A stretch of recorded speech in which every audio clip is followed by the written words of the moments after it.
So this is our control panel.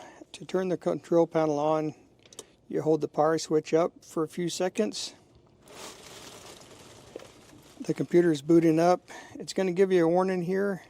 This warning is telling us to not load hot material on top of cold material. Once you read that and you're confirmed that you're not loading hot material on top of wet material, you can hit OK. Okay.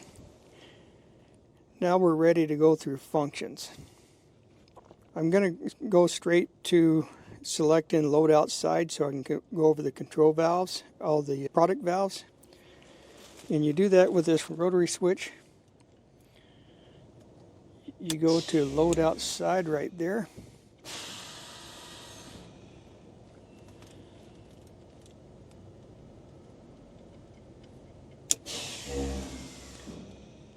Load outside right there. You'll get this load outside window up. Now this control panel is not going to allow any other functions work on this.